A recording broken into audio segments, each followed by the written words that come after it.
자, 오늘 본문의 말씀을 통해서 우리가 함께 은혜를 나누려고 합니다. 오늘 설교 제목이 좀 그렇지요. 뭐예요? 설교 제목이? 그리고 여기에 있는 태바는 딸인데 어쩌라고? 아니, 아버지를 아들만 닮습니까? 그렇지 않죠. 오늘 이 본문에 보면 아버지를 닮는다고 하는 게 여기에 이 45절에 보니까 하늘에 계신 너희 아버지의 아들이 되리니 이렇게 기록이 돼 있어요. 그래서 아들이라고 한 거지. 아들, 딸 무슨 차이를 둬서 그런 건 절대 아니니까 여러분들 오해하지 말고 딸인 분들이나 아들인 분들이나 아버지를 닮는 거는 어쩔 수가 없는 거예요. 또 어떤 분은 엄마를 닮았다고 하는데 좌우를 이렇게 자세히 살펴보면 말투나 걸음걸이나 벗어날 수가 없어요. 그래서 옛날 말에 있죠. 시도둑질은 못한다 그래요. 옛날에는 이 무슨 DNA 검사도 안 되고 유전자 검사도 안 되니까 남의 집 자식 슬쩍 가지고 도망가 가지고 자식 없는 집에서 키우기도 하고 그랬어요. 근데 커 보면 알잖아. 야, 저 건넌 마을에 애가 하나 있는데 우리 마을에 누구 닮았어? 이거 뭐 그러니 얼굴 보면 누구 자식인지 훤히 나는데 그 당시에는 그랬겠지만 요즘은 어림도 없지요. 그래서 이 아버지를 닮는 자식이 된다는 것, 또 어머니를 닮는 자식이 된다는 것. 제가 이 부모를 자식이 닮는다는 것을 아주 뼈저리게 느낀 적이 있지요. 우리 집사람 처음 만났을 때 길에서 한 권사님을 처음 봤어요. 딱 보고 닮았네 이걸 느꼈단 말이죠. 그때 집사람 20대 때인데 그때 22살인가 23살인가 그랬단 말이에요. 한 권사님 처음 봤는데 그냥 안 물어보고도 알겠더라고. 딱 봤는데. 그런데 그 일이 제가 아이를 낳고 키워보니까 애를 보니까 또 그래. 우리 둘째가 자는데 폼이 나랑 똑같더라고. 몸을 뒤척이는 것도 똑같고 자는 폼이 똑같아. 야, 이게 닮는다는 건 어쩔 수 없는 건가 보다. 그런데 오늘 예수님께서 말씀하시는 이 45절의 말씀에 이같이 한즉 하늘에 계신 너희 아버지의 아들이 되리니, 이거는 외모를 닮거나 무슨 습관을 닮거나 이런 문제가 아니고 예수님의 말씀 뭐냐면 너희가 이같이 한즉, 그러니까 삶의 모습을 통해서 너희가 하나님의 아들 곧 하나님의 자녀가 된다 이거예요. 다시 말해서 우리 외모가 다 달라요. 네? 외모가 다 달라요. 여기는 다 잘생긴 사람만 있어가지고, 잘생기고 이쁜 사람만 있어가지고.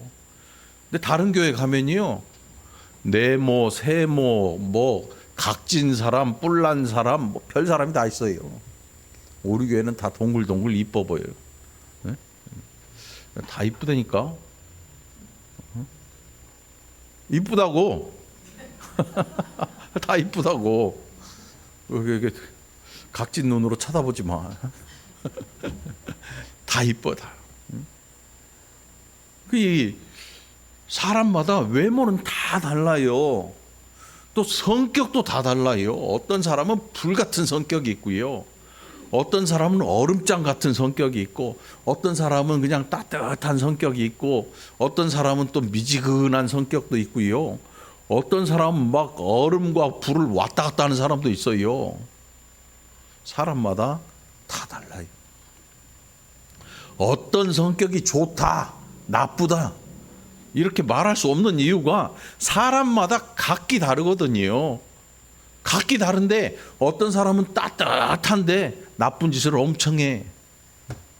그건 좋은 건 아니지요. 어떤 사람은 얼음처럼 차가운데 착해. 누가 봐도 착해. 그러니까 성격 자체 가지고 이 사람은 좋다 나쁘다 이거를 판가름할 수가 없어요. 예수님께서 뭐라고 하시냐면 이같이 한즉 이렇게 말씀해요. 이같이 한즉 무슨 뜻이에요? 너희가 어떻게 살아가느냐의 삶의 모습으로 인하여서 하늘에 계신 너희 아버지의 아들이 된다. 이 말씀 뭐냐면 우리가 세상에서 복음을 가지고 살아가는 이 삶의 모습을 통해서 우리가 하나님의 자녀로 세상이 우리를 바라보게 될 것이다. 말 한마디 안 해도요, 식당에 가면 예수 믿는 사람이 누군지 알 수 있지요. 어떻게 알아요, 여러분? 예? 기도 안 하는 사람도 있어요. 이렇게 안 하기는 찜찜하고 거기서 하자니 사람들 앞에 좀 부끄럽기도 하고 그러니까 이렇게 하는 사람도 있어요. 그냥 기도 이렇게 주여 감사합니다 이렇게 하고 먹고 먹는 사람이지. 왜냐하면 안 하기는 찜찜하고 사람 많은 데서 하자니 아직 믿음이 없어 좀 부끄러운 것 같기도 하고. 그런데 지금 뭐 밥 먹을 때 기도를 하느냐 마느냐 그런 문제가 아니고 예수님의 말씀은 뭐냐면 요 앞에 보면 마태복음 5장에 그 산상수훈이라고 기록되어 있잖아요.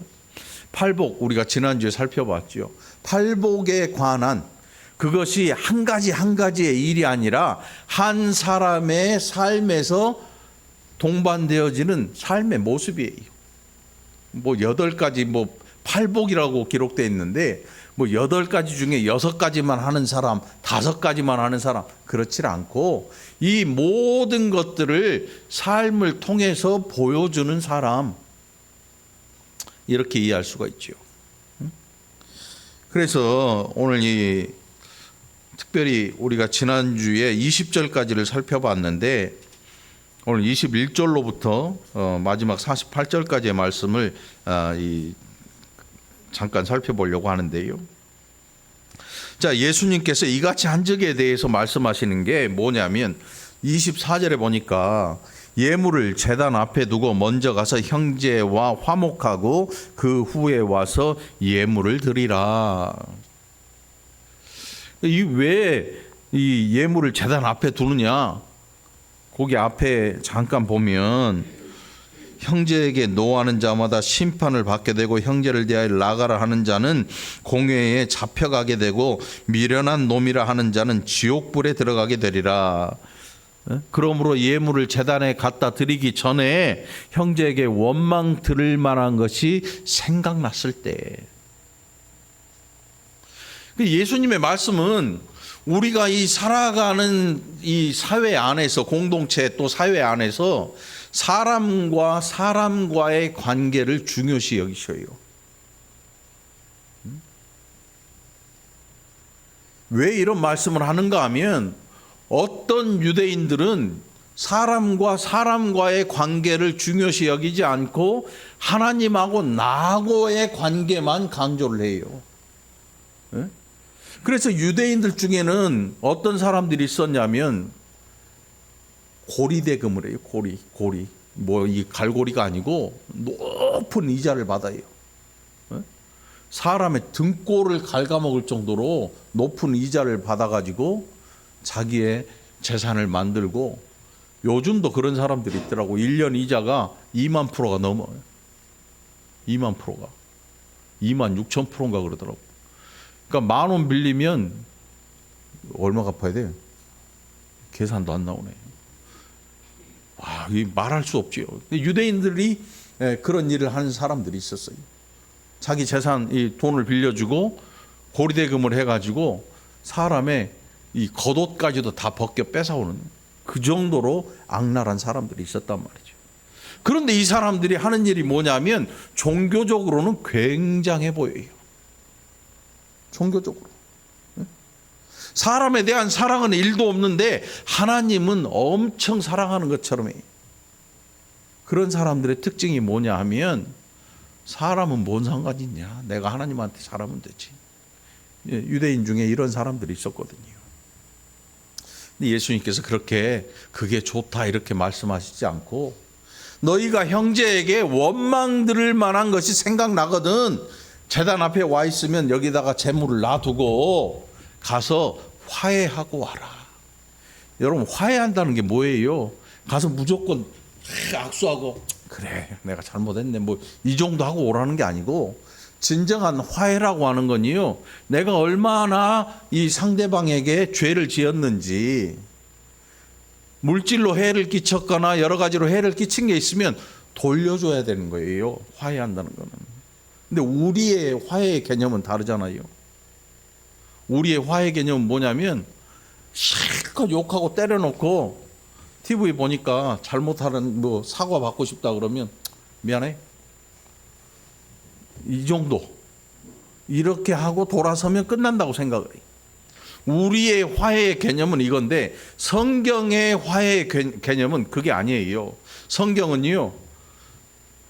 사람을 상하게 했으면 그 상한 값을 굉장히 크게 치르는데 율법에 의하면 눈을 다치게 한 자는 자기 눈을 또 똑같이 다쳐야 돼요. 멀게 해야 돼요. 근데 그게 싫으면 물질로 배상을 해야 되는데 그 배상의 액수가 굉장해요. 그러니까 여러분 예수 안에 있다고 하는 것 예수 안 믿으면 뭐 어떻게 살든 그게 뭔 상관이 있겠어요. 네?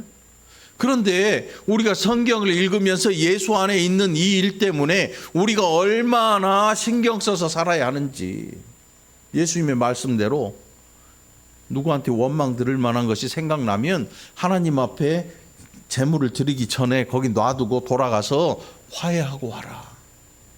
화해하는 게 악수하고 돌아오는 게 아니고 그에 합당한 것들을 지급을 하든지 아니면 그의 마음이 풀릴 때까지 자기의 죄를 싹싹 빌든지. 응? 우리는 일방적인 통보를 하고 돌아가 버리잖아요. 내가 잘못했어. 그러고 가서 이 제사를 드리러 간단 말이에요. 그렇게 하지 말라는 거죠. 그러니까 예수님이 말씀하신 거는 사람과 사람과의 관계가 얼마나 소중한지 얼마나 중요한지를 강조하고 계시는 거예요. 네? 여러분 우리가 착각하면 안 돼요. 누구한테 내가 잘못했는데 화해하라니까 대충 가서 미안해 이 정도가 아니란 말이에요. 이건 화해가 아니고 그냥 일방적으로 내 뜻을 전하는 것뿐이죠. 상대방의 의사는 물어보지도 않고. 이건 화해가 아니에요.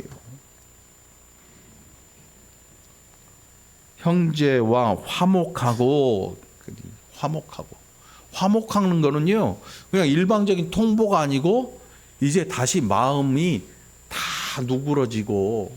네? 여러분 종이 이 찰흙 만져보셨죠? 황토. 초등학교 때 국민학교 때 옛날에 학교에 미술 시간에 그거 갖고 오라 그러잖아. 박유성 권사님 황토 갖고 가본 적 있어요? 동네 천지로 깔렸잖아 옛날에. 황토 갖고 와라 그러면 논바닥에 가서 한 주먹 푹 떠가면 그만이지. 네? 아무튼 문방구에 가면 비누 빨래 비누하는 거 팔았어 옛날에. 뭐 50원 10원 그랬단 말이에요. 근데 이게 갖고 놀면 재밌잖아. 그래서 이 모양을 사람 모양도 만들고 뭐도 만들고 하는데 이렇게 하다가 이제 빨리 이제 이 미술 시간에 이걸 끝내야 되는 시간이 다가오면 부지런히 만들어 가지고 딱 놔둬. 그걸 보니까 마음에 안 들어. 살짝 삐뚤어 놓고 또 다시 만들기도 하고 하는데 요걸 놔두고 그 다음 날 와봐.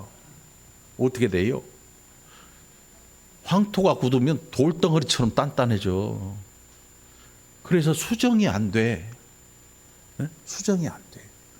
우리가 누군가와 화해한다고 하는 건요, 이 돌덩어리 같아진 것을 다시 부드러워지게 만드는 일이거든요. 그게 쉽지 않아요. 왜냐하면 상대방의 마음은 이미 돌덩어리처럼 굳어져서 바꾸지를 못해요. 잘못하면 아예 박살나 버리지요. 깨지든지.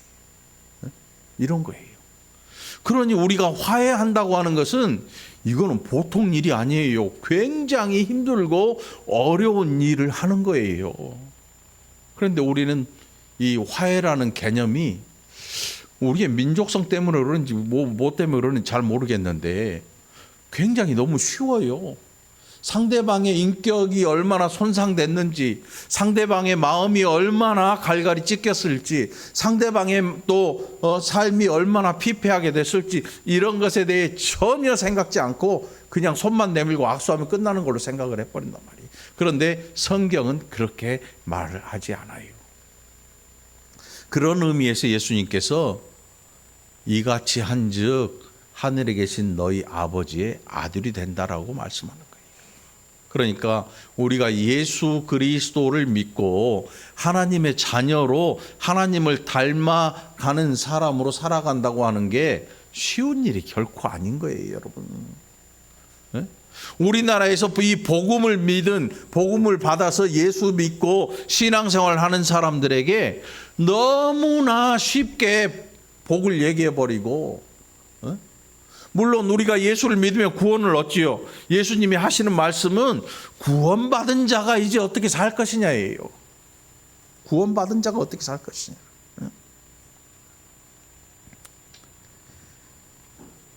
두 번째로 30절에 보면 또한 만일 내 오른손이 너로 실족하게 하거든 찍어내 버리라. 내 백체 중 하나가 없어지고 온 몸이 지옥에 던져지지 않는 것이 유익하니라. 우리가 요 본문을요 문자 그대로 읽으면 천국에 발가락 하나만 들어갈 수 있는 사람도 수두룩 많아요. 이 귀만 들어갈 수 있는 사람, 우리가 사실 그렇죠. 듣는 거는 설교 듣고 뭐 온갖 방송에 넘쳐나는 게 설교고 은혜의 말씀이라는 것, 그런 것들 있잖아요. 그런데 우리의 눈은요 온 사방 천지가 유혹거리고 죄의 거리예요. 온 사방 천지가. 자칫 잘못하면요 음란한 죄를 지을 수도 있어요. 자칫 잘못하면 입에서 욕이 튀어나와요. 자칫 잘못하면 나도 모르는 새에 누군가의 것을 소원에 끼치고 있어요. 아주 알지도 못하는 사람. 아니 믿고 통장 빌려줬는데 뭔 돈이 목돈이 덜컥 들어와. 뭐예요 그게? 누가 그러대? 발음 대충 해. 보시피심. 아니 누군가 친한 사람이 와서 야 통장 한 번만 좀 빌려줘. 돈 좀 입금하고 줄게 했는데 큰 돈이 도로돈이 좀 더 훅 빠져나가. 나도 모르는 새에 누군가에게 피해를 줬어. 내가 주고 싶어서 그런 것도 아니고. 이게 살아들다 보면 이런 일들이 비일비재하게 생겨. 다 죄야. 그래서 예수님의 말씀대로 보세요. 오른손이 너로 실족하게 하거든 찍어내버려라. 오른손 잘라버려. 한쪽 눈이 너를 실족하게 하거든 눈깔 팔아. 이렇게 감고 이렇게 되고.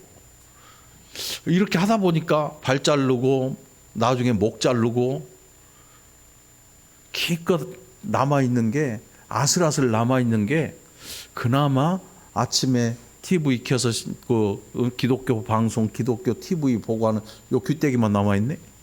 요거만 천국 들어가게 생겼네. 그러면 이 본문 말씀 이대로 문자적으로 해석하면 우리는 이 사지가 멀쩡할 수가 없어요. 하나님 앞에서. 그럼 이거 어떻게 이해해야 될 것이냐? 예수님이 뭐라고 하시냐면 내 백체 중 하나가 없어지고 온몸이 지옥에 던져지지 않는 것이 유익하다. 이렇게 말씀해요. 이 말씀을 어떤 사람들은요 아주 지독하리만치 문자적인 해석을 합니다. 그래서 자기 몸이 죄를 지었다고 생각하면요 밥을 안 먹어버려요. 금식을 하더라고요. 금식을 해가지고 자기를 깨끗하게 만든다고 생각을 하는데 금식은 우리를 경건하게 만들지 못해요. 왜냐하면 금식하면 할수록 머릿속에 뭐가 떠돌아요? 닭다리도 떠오르고 뻥튀기도 떠오르고. 제가 옛날 결혼 전에 금식을 한번 한 적이 있는데 할 짓이 못 되더라고요. 왜냐하면 옆에서 옆 사람이 뻥튀기 먹는데 그 냄새가 금식하면서 뭐 기도 다 필요 없고 옆에서 뻥튀기 냄새 때문에 먹고 싶어 죽겠는 거야. 나중에 물어보니까 집사람도 그랬다 그러더라고. 얼마나 그 냄새가 맛있게 나는지 3박 4일 동안 그 냄새만 맡다가 금식이 끝났어요. 근데 중요한 것은 그런 금식을 한다 그래서 우리가 거룩해지느냐? 참만의 말씀이에요. 그렇지 못해요. 찍어내서는 우리 이 몸 자체가 나만하질 않아. 그러면 어떻게 해석해야 될 것이냐? 죄를 안 짓기 위해서 얼마나 몸부림쳐야 될 것이냐의 문제예요. 응? 이거예요. 여러분, 이 백체 중 하나를 자르는 거, 여러분 팔목 잘리면 연필 깎다가 옛날에 손가락만 벼도 얼마나 아파요. 응?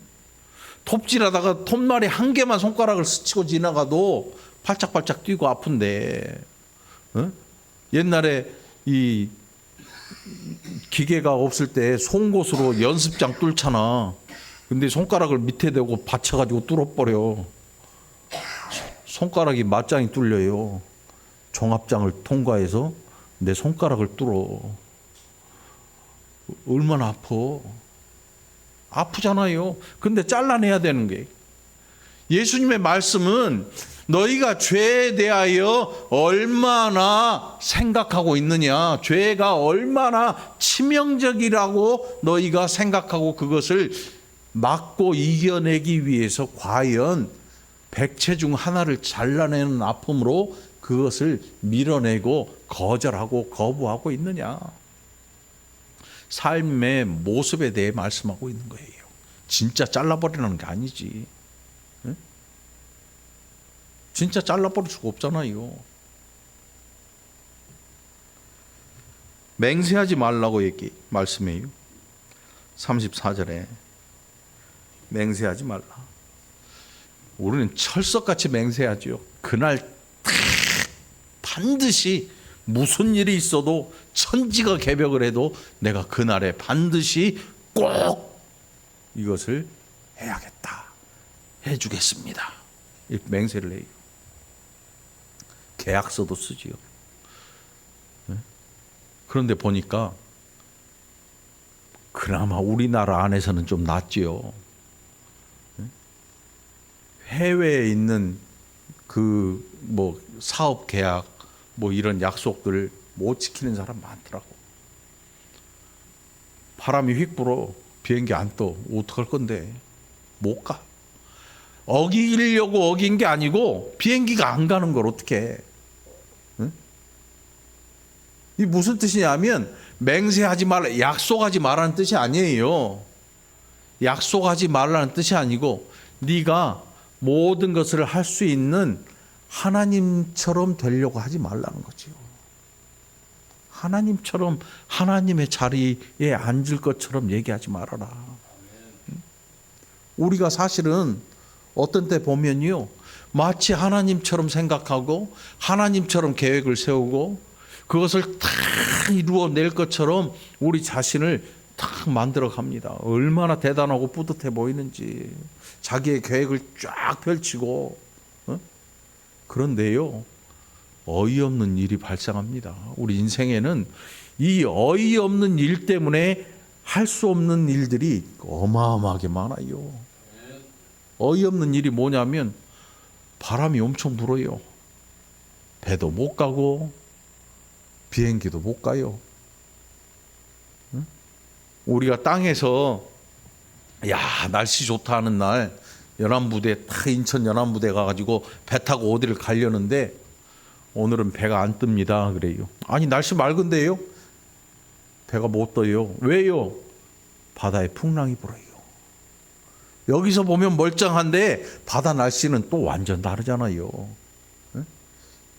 그러니까 지혜롭게 여름 휴가 때는 섬에 가지 마. 섬에 가려면 휴가를 넉넉하게 잡고 한 일주일 잡아놓고 3일 있다가 얼른 나오든지 해야 돼. 일주일 휴가 딱 내놓고 토요일 날 나가서 쉬다가 주일날 교회에 와야지. 천만의 말씀이에요. 토요일 금요일 저녁부터 바람 불면 배가 안 떠요. 주일날도 배가 안 떠. 그러면 월요일날 회사는 어떻게 해? 회사에서 전화 오겠지요. 그냥 앞으로 집에서 쉬세요. 이렇게 할지도 모르잖아. 어떡할 거야. 맹세라는 게 이렇게 우리 인생에게는 정말 말도 안 되는 어려운 일이 될 수 있어요. 약속하지 말라는 게 아니고 우리가 하나님처럼 여기지 마라, 자신을. 자, 이제 여러분 뭘 보셨는가 하면 우리가 이만한 깔때기 있잖아요. 깔때기를 어느 통에다가 이제 다 꼽아놓고 이걸 다 들어부었어요. 팔복도 집어넣고 인간관계에 대해서 집어넣고 죄에 대한 것도 다 집어넣고 다 집어넣었어요. 그래서 그게 이제 밑으로 싹 흘러나와서 밑에서 큰 통에서 함께 모여서 큰 강물을 이룬 것처럼 이렇게 섞어 놓으니까 뭐가 나오냐면 오늘 이 본문 속에 43절에 보니까 44절에 보니까 43절로 44절을 지나서 보니까 사랑이라는 단어가 나오네. 사랑이라는 단어. 사랑이라는 이 단어를 내가 누군가를 뭐 조금 잘해주고 생각해주고 덮어주고 뭐 이 정도가 아니고 사랑이라고 하는 예수님께서 왜 이 사랑을 선지자의 대강령으로 말씀하셨는가 하면 사랑하는 자는 괴롭게 안 하지요. 거의 대부분 자기를 사랑하는 자들은 타인의 괴로움을 생각지 않아요. 근데 타인에 대한 사랑을 가진 사람들은 내가 조금 괴롭지만 다른 사람을 위해서 행해요. 하나님의 사랑이 우리에게 이렇게 나타났어요. 하나님의 사랑이 독생자를 죽여서 우리를 살리신 거잖아요. 이 사랑의 방법이 우리의 사랑의 방법과 다른 거예요. 그래서 이 모든 것들이 한데 모여지는데 예수님께서 우리의 삶을 통틀어서 너희는 원수를 사랑해라. 율법에 뭐라고 하냐면 너희를 선대하는 자를 선대하고 악하게 대하는 자를 악하게 똑같이 대해라. 이에는 이, 눈에는 눈. 이렇게 말씀. 그러니까 네가 어디 가서 눈 잘못됐으면 상대방 눈도 똑같이 만들어 버려라. 그런데 예수님이 뭐라고 하시냐면 너희 원수를 사랑해라. 원수를 사랑한다고 하니까 우리가 어떤 때는 그런 생각도 해요. 그럼 김정은 위해서도 기도를 하고 우리나라를 못 살게 구는 이런 사람들을 위해서도 기도하고 일본을 위해서도 기도하고. 근데 그 정도의 사랑을 말씀하는 게 아니고 그 정도의 사랑을 말씀하는 게 아니에요. 예수님을 잡아 십자가에 못 박는 사람들을 위해서 기도할 수 있어요. 예수님이 그렇게 하셨고 저들은 저들의 하는 일을 모릅니다. 요 나중에 보면 스데반 집사님이 또 그렇게 기도를 하셔요. 자기에게 돌을 던져서 죽이는, 돌에 맞아 죽어요. 율법을 아주 기가 막히게 해석해서 너 신성모독이다. 스데반 집사님을 돌로 쳐서 죽이는데 바울이 거기에 신발 벗어가지고 증인을 서고 있어요. 스데반 집사님이 그들을 위해서 용서의 기도를 마음에 하게 되죠. 자, 우리가 원수에 대해서 가지게 되는 이 신앙의 감정 어떤 거냐 하면 용서의 감정을 가져야 되는 거예요. 그러니 우리 사이에서 일어나는 어떤 일들에 대해서 나 용서 못해 이런 건 존재하지 않아요. 원수를 사랑할 정도면 우리가 용서치 못할 죄가 없는 거예요. 원수를 사랑하는데 이 같은 형제와 자매들이 살아가는 이 공동체 안에서 어떻게 용서치 못할 죄가 있을 수 있겠는가? 그런 죄는 없어요. 그런 죄가 없어. 자, 이제 45절에 드디어 이제 들어갑니다. 이같이 한즉 하늘에 계신 너희 아버지의 아들이 되리니, 그 아버지의 아들, 이같이 한즉 너희의 삶의 모습이 어떤 것이냐에 따라서 아버지의 자녀가 될 텐데, 그 아버지는 어떤 분이셨냐 하면 거기 보니까 45절 중반절에 보니까 이는 하나님이 그 해를 악인과 선인에게 비추시며 비를 의로운 자와 불의한 자에게 내려주심이라. 네? 아버지가 이런 분이에요. 우리의 아버지 하나님이 어떤 분이냐면, 해를 겨울에 여러분 햇볕이 따뜻해요, 추워요? 바람 안 부는, 그래 산속에 가면 그 무덤들이 참 따뜻해. 무덤이 눈 제일 빨리 녹잖아. 양지 바른 데를 기가 막히게 알아가지고 거기 탁 산소를 만들잖아. 어렸을 때 산소 맷동이라고 그러지. 그 맷동 위에서 놀면 춥지도 않아. 겨울에 따끈따끈하거든. 거기 이제 풀심 잔디 있고 그래가지고 거기 무덤 위에 이렇게 누워 있으면 등이 따끈따끈한 게 잠이 와요. 응? 안 놀아보면 뭐 말할 필요가 없고. 응? 근데 이게 그게 밤 되면 무서워지더라고. 응? 밤 되면. 밤 되기 전에 얼른 다 가야지. 응? 아무튼 하나님이 하시는 일이 뭐냐면, 모든 생명체와 모든 자리에 햇볕이 들게 해요. 밖에 나와 있는 모든 것들은 이 햇볕을 받아서 생명을 유지해요. 살아있는 모든 것들은. 응? 모든 것들은. 그래서 아버지 하시는 일은 해를 모든 자들이 누리게 하시는 거예요. 우리는 안 그렇잖아. 하다못해 급식을 해도요, 학교에서 급식을 해도, 예전에 군대 가니까 우리 동기가 취사반. 그래가지고 닭고기 나올 때 나한테 2개씩 밀어줍니다. 쫄병 때부터 그랬어. 배식하면 딱 보고 2개 싹 깔아줘. 하나 밑에 깔고 위에 하나 덮어. 쫄병 때부터 그렇게 친구가 거기 있으니까 나를 더 많이 주더라고. 맛있는 거 나오면 걔가 있나 없나 보고 이제 밥 먹으러 가는 거지. 맛있는 거 나온 날. 군대에서 제일 맛있는 게 뭔지 아세요, 여러분? 네? 통닭 튀김. 이거는 보초도 밀어놓고 무조건 튀어가야지. 왜 나중에 가면 밀가루만 주거든. 밀가루 튀긴 것만 남아있어, 이만큼. 통닭. 그거 말고 또 있었는데, 가재미 튀김. 그리고 조개젓. 나중에 나와서 보니까 값 떨어지는 게 그리 나오더라고. 에이, 이런. 여기서 무엇값이 떨어지면 군대로 다 와.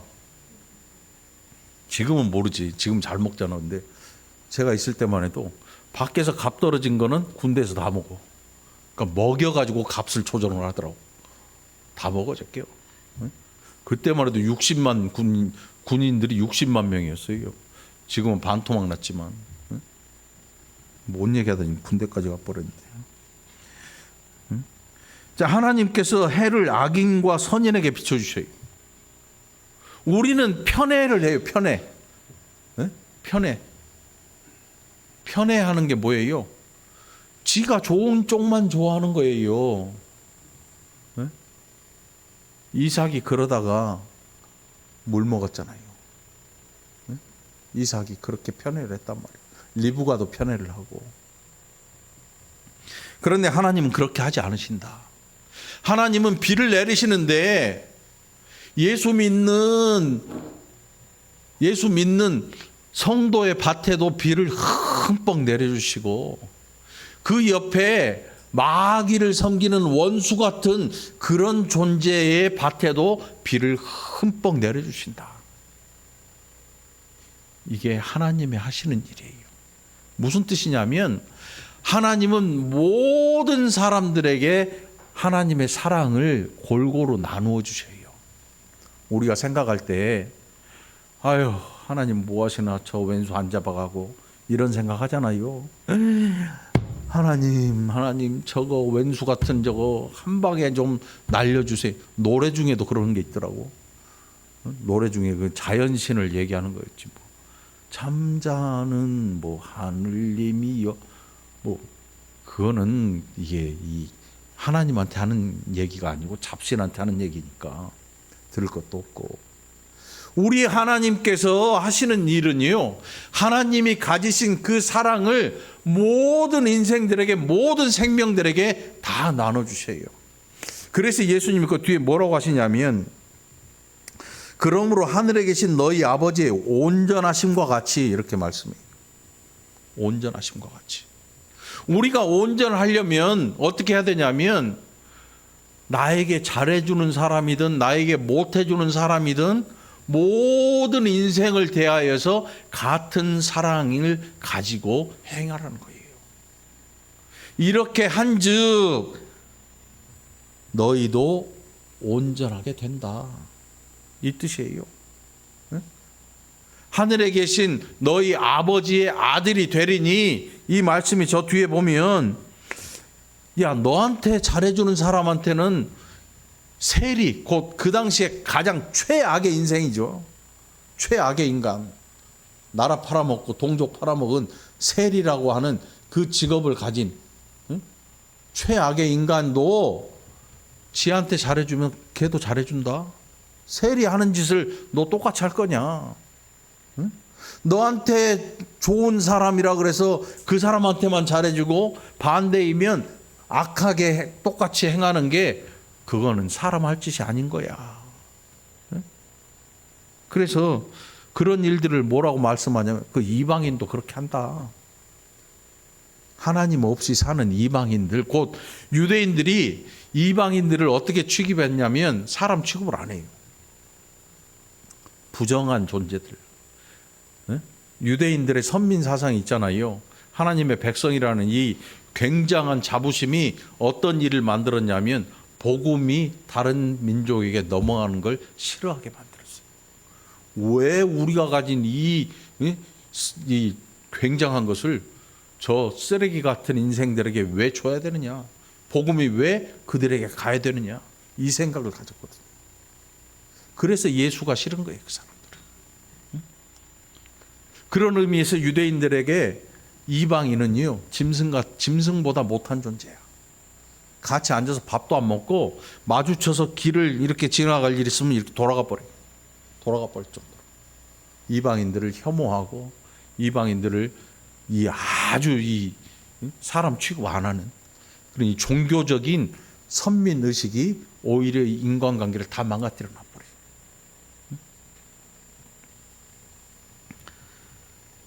그런데 예수님 뭐라고 하시냐면 하늘에 계신 너희 아버지의 온전하심과 같이 우리가 하나님의 거룩하심과 무죄하심과 전지하심과 전능하심과 하나님의 그 크신 사랑 이거 못 닮아가요.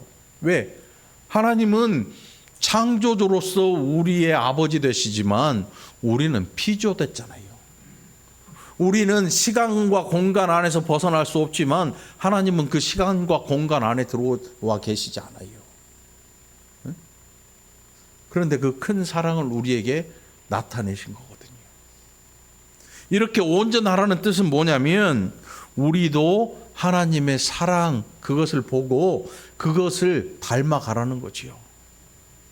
그것을 닮아가라는 거예요. 히터 켜서요, 추우면. 닮아가라는 거예요. 여러분들 성경을 잘 봐야 돼요. 성경 보고 문자 그대로 뭐 어쩌고저쩌고 해버리면요 우리 인생이 피폐해져요. 성경을 잘못 해석해버리면 그때부터 신앙생활이 엄청나게 피곤해지거든요. 그러니 여러분 오늘 예수님의 이 산상수훈 5장의 말씀을 통해서 나는 누구냐를 생각하시기 바랍니다. 나는 누구냐, 나는 어떻게 그러면 살아야 될 것이냐를 늘 생각해 봐야 돼요. 그래서 우리의 입술에서 나가는 말 한마디, 눈빛 하나, 이걸 무슨 장사를 위해서 눈빛을 조정하고 뭐 이런 게 아니고 진심 어린 사람으로 바뀔 수 있어야 돼요. 하나님이 우리를 향해 하신 일은 다 정말로 진심 어린 사랑으로 우리를 향해서 베풀어 주신 거였어요. 진심 어린 사랑 아닌 게 없어요. 그러면 우리도 최대한 닮기 위해서 노력을 해야죠. 노력.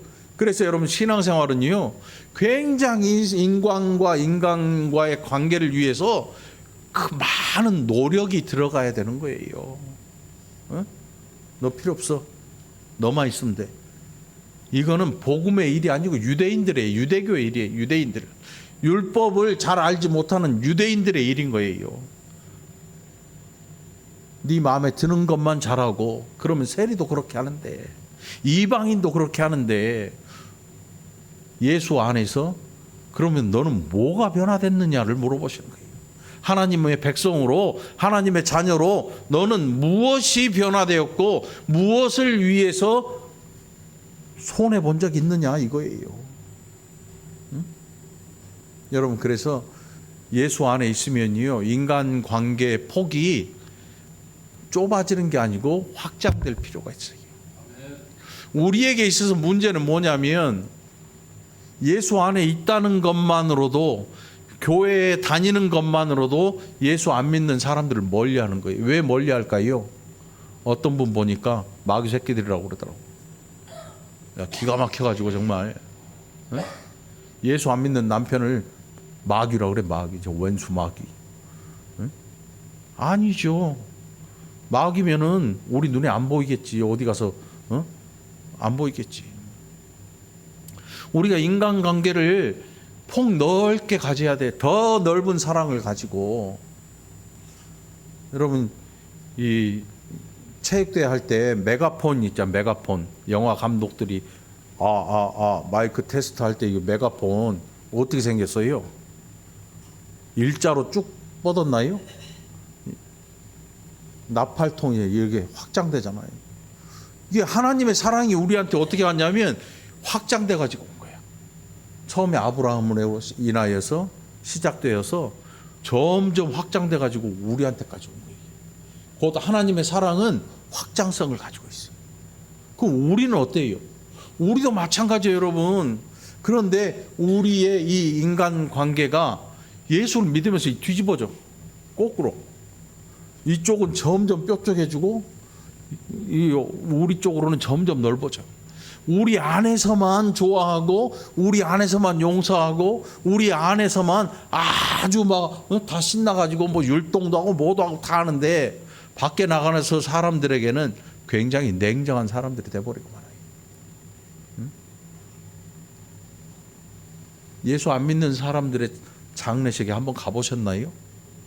가면요, 별일 다 해요. 막 절도 하고요, 와서 막 목탁 때리고 막 연불도 외고요. 응? 그래서 재수없어 안 가, 이런 생각 하시면 안 돼요. 아픈 사람, 약한 사람, 슬픈 사람에게 여러분들 찾아갈 줄 알아야 돼요. 찾아갈 줄 알아야 돼요. 향냄새가 진동을 하든. 그래서 사람이 제일 마음이 힘들 때 위로를 해주는 게 가장 큰 일이에요, 여러분. 응? 가장 큰 일이고, 정말 미안해 할 때 아무 조건 없이 용서해 줄 수 있는 게 가장 좋은 착한 일이기도 하죠. 응? 또 상대방이 나로 말미암아 큰 아픔과 상처를 입었다고 생각할 때 내가 가서 두 무릎 꿇고 싹싹 빌 수 있는. 그런데 예수 믿는 사람들이 이걸 잘 못해요. 왜?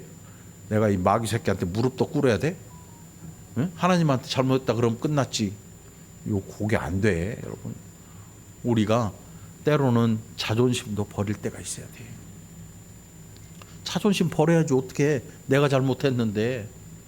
근데 요즘 사람들은요, 지가 잘못해놓고 지가 똥 싸놓고 냄새 난다고 생각을 하네. 지 똥 냄새가 좋다고 생각을 해. 응? 지나 좋지. 다른 사람은 역겹거든요. 응? 그게 요즘 현대인들의 삶의 모습이야. 근데 우리는 그러면 안 돼. 우리는 무릎 꿇고 두 손이 발되도록 싹싹 빌 수 있는 그 정도의 인격을 갖춰야 돼. 그게 인격체예요, 인격체. 그 정도의 사람이 되어야 올바른 인격을 갖춘 사람이 되는 거예요. 하나님이 기뻐하는 사람, 자존심 바닥 세우고 이거는 되고 이건 안 돼. 천만의 말씀이에요. 사람을 위해서 우리가 못할 짓은 아무것도 없어요. 나쁜 짓을 하면 안 되고. 인간관계가 나 때문에 틀어졌으면 내가 바로 잡아야지요. 상대방 때문에 틀어졌으면 상대방이 용서를 구할 때 조건을 걸면 안 돼. 무조건 용서해 줘야 돼. 이게 예수 안에 있는 사람들의 할 일이라는 거예요. 이같이 한즉 하늘에 계신 너희 아버지의 아들이 되리니. 여기 참 단어가 신기해요. 45절에 보니까 이같이 한즉 하늘에 계신 그냥 아버지의 아들이 아니고 너희 아버지의 아들이라고 그래요. 그러니까 이 히브리 헬라어가 아주 기가 막히게 정확해요. 아버지는 누구의 아버지라고요? 너희, 예수님의 입장에서 너희니까 우리잖아요. 우리 아버지. 하늘에 계신 우리 아버지요 그러잖아요. 예수님 편에서는 너희의 아버지지만 우리 편에서는 우리 아버지가 되는 거지요. 여러분 예수님 믿으십니까? 잘 믿으시기 바라요. 그래서 이런 사랑을 가지고 행하는 것이 얼마나 은혜의 사람이 되는가를 다시 한번 잘 느끼고 행하는 여러분이 되기를 간절히 축원합니다. 기도합시다. 하나님 아버지 감사합니다. 우리의 삶이 얼마나 한쪽으로 치우쳐 있는지, 또 우리의 사랑이 얼마나 편애하는 사랑인지, 하나님 이런 우리를 긍휼히 여기시고 이제는 넓은 사랑을 가지게 하시고 너그러운 마음으로 또 상대를 알아서 좋은 인간관계를 가질 수 있도록 함께하여 주시옵소서. 감사드리옵고 예수님 이름으로 간절히 기도합나이다. 아멘.